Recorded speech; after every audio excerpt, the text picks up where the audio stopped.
Welcome to this series where I will be talking about one of the conditions women go through as they pass through menopause. This condition is, one of them is known as vaginal atrophy.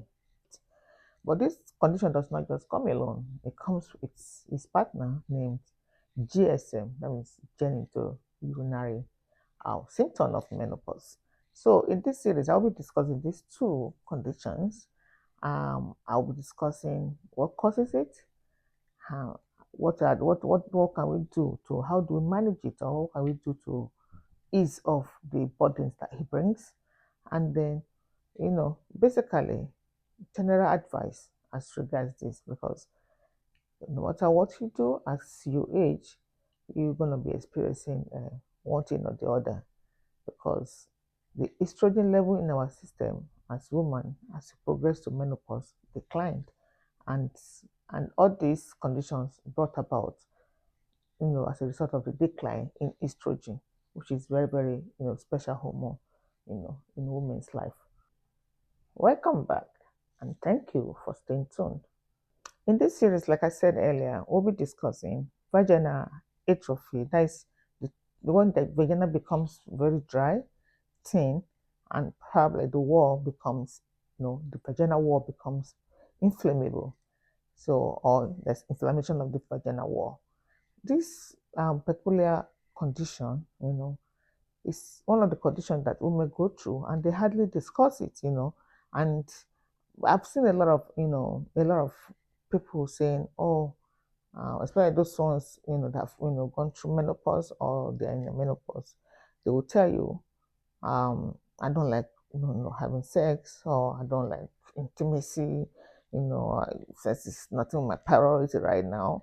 It may be probably because they're going through this condition, because it can be very, very uncomfortable, and, very, very, painful, and because they don't want to discuss it, and that is really, stressing their lifestyle.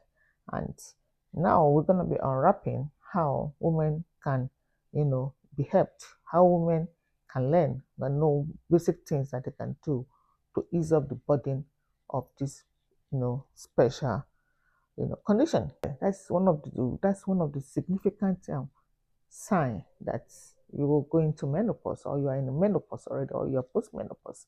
When you start experiencing this dryness and thinness, the vagina becomes very thin, very sensitive, then you know that you are already, in this menopausal, period. And this does not just come alone, like I said, it comes with, his partner called GSM. This is genitourinary, symptom of menopause. And these affect basically, as the name suggests, urinary, tract, whereby the urinary tract becomes, very small, or very thin, or very dry, and the lumen, that means the passageway of the urine becomes very narrow.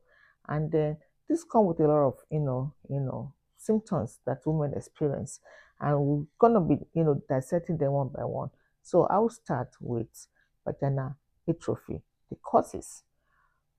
What causes vaginal atrophy? Like we said, it's low estrogen. When there's decline of estrogen in the bloodstreams, estrogen have a lot of functions in the body, and one of the functions is to partially help to increase the normal clear vaginal discharge. Also, estrogen helps in to keep the vulva and the urethra healthy, as well as maintaining the thickness of the vaginal wall and its elasticity. Low estrogen weakened the urethra, potentially causing urinary incontinence, increasing the urgency, frequency, and potentially causing, or increasing the risk of urinary tract infection. Vaginal atrophy, there's a low supply of blood to the vulvar area, or the urethra. So this causes dryness, soreness, itching, and painful during sex, and then as well as causing a urinary problem.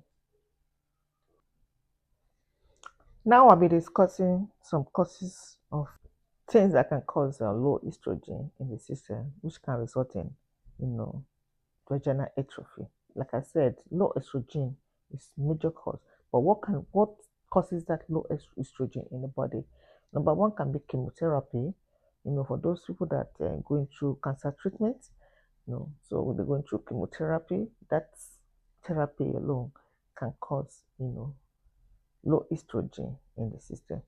Secondly, those people that are taking anti-estrogen medication, we all know, maybe treating one condition on the other, and because of they are taking this medication, which is, anti-estrogen, it's going to lower the level of estrogen in the body, thereby all these symptoms will be showing. Then thirdly, when if the ovaries of of the woman is being removed, as we know, estrogen is being produced largely by the ovaries, right? Estrogen and progesterone is being produced from the ovaries. So when these ovaries are being removed, definitely there's going to be a decline in estrogen, in the body. So the production going to be very, very low. So it's one of the causes of low estrogen in the body, which can lead to the symptoms that we are discussing at hand. And also some in other hormonal imbalances, can cause low estrogen in the body. Now that we know that low estrogen in the system, can cause this condition, and we know what can cause low estrogen as we have mentioned previously. Then I would say, or I'll conclude that women that are going through this process and are going through this treatment should look out for this condition called vaginal atrophy, as well as genitourinary symptom of menopause, because low estrogen may cause cessation in menstrual period. Now, what are the signs or what are the symptoms that women that are going through all this vaginal atrophy, or genitourinary symptoms of menopause? What are the signs and symptoms, right? Let me first of all discuss the one for vaginal atrophy.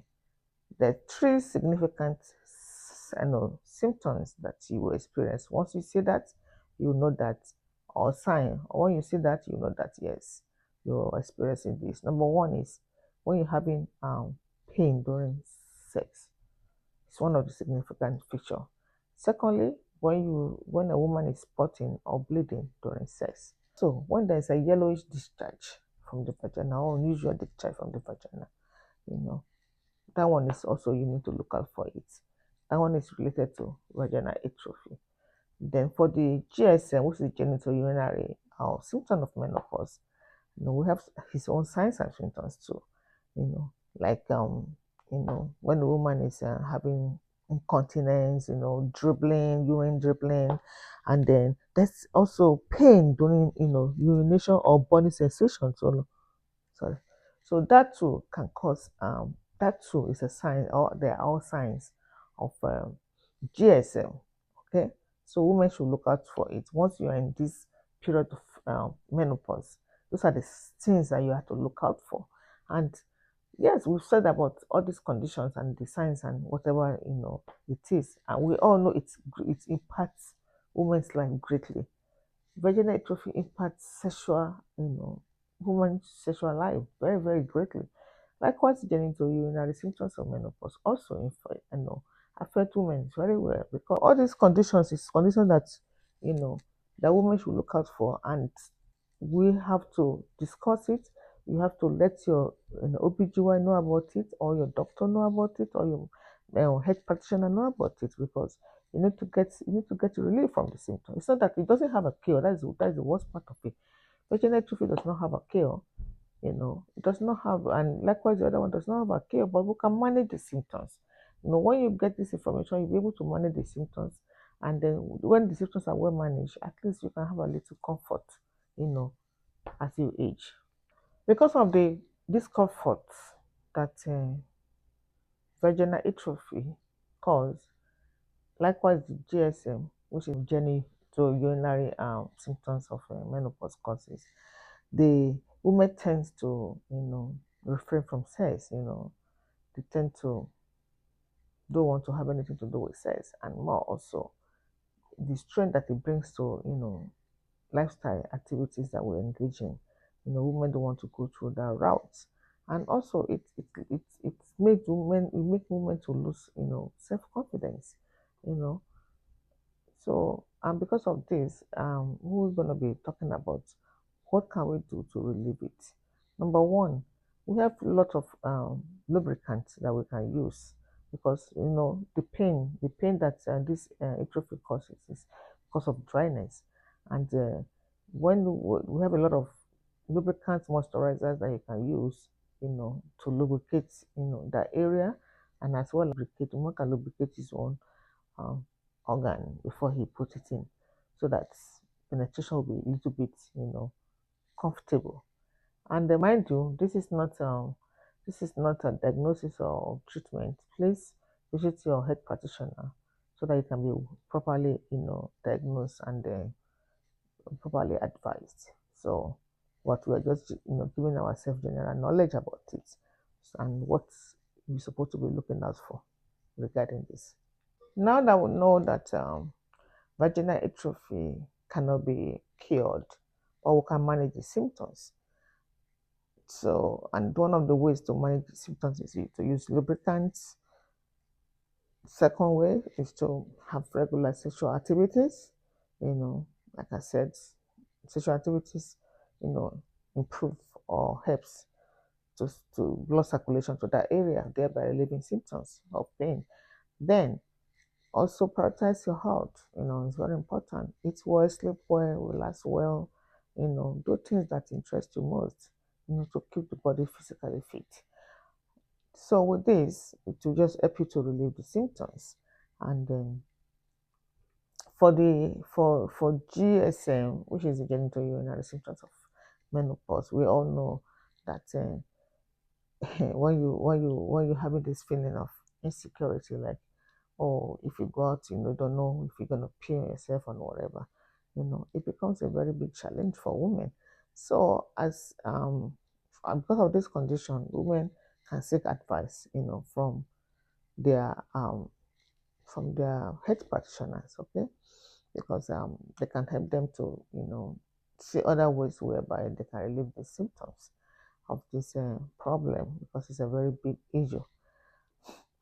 So lastly, the general advice, like I said earlier, or I've mentioned earlier, sex is one of the major things that's been advocated for that women should have, during menopause or after menopause to help to relieve all the symptoms that you can be experiencing during sex. And like I said, when you improve your lifestyle, you know what I'm saying now, you improve your confidence.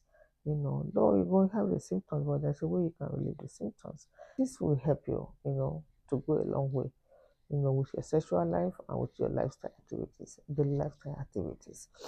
So with this, I would like you to leave a comment in the comment section if you are experiencing one of the symptoms that we have mentioned so far, and then how are you coping with it? What do you do? We need to share with us because we want to hear from you, and this will help us to improve, what we bring, to this platform. Thank you for staying with me once again. I really appreciate your time, and then I will see you when we take up another condition, and we're gonna bring it down and dissect it in this forum. Thank you very much. Bye bye.